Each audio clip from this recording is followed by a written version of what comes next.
I'm mindful of the story of an old missionary who was coming to speak to a group of fifth graders at a Christian church. And they had gathered all the fifth graders in there. And you can imagine, if you think back to the fifth grade and hearing somebody come talk about being a missionary, they were about as excited. No. As y'all. They were about as excited as y'all. No, they were just about as excited to be there. But they sat there and they talked among themselves. And after a few minutes of waiting, an elderly gentleman started to make his way to the podium. He wasn't real fast. He had a lot of years on him, but he did make his way to the podium. And he got there. And he looked out across. And of course, they quieted down after a few minutes and listened to what the man had to say. And he said, you know, the problem with most Christians is just this.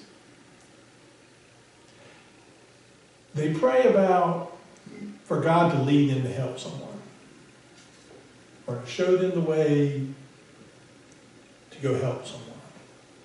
How can I be of service to someone? And then they sit there and they wait. And they wait. And they wait. And they get distracted. And they wait. And they wait so long they have time for moss to grow on their butt. Now at this time, he had their full attention.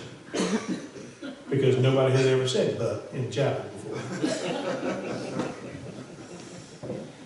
And he said, through my years of missionary work, he said, instead I have prayed, Lord, I'm going to help these people. If it's not what I'm supposed to do, then stop me. And with that, he walked away from the podium. And as he made his way towards the door, he turned back and he looked at the boys and he said, and there ain't no moss on this butt.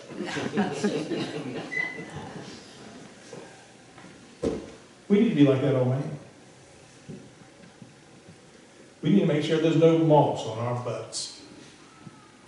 I've said the word butt more times than you have probably heard it in your whole lifetime.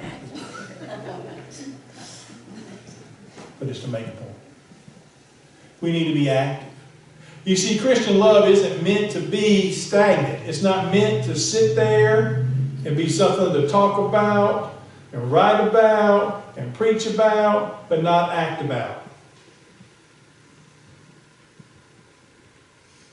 Christian love is supposed to be expressed out those doors. Not only in this building, but out those doors.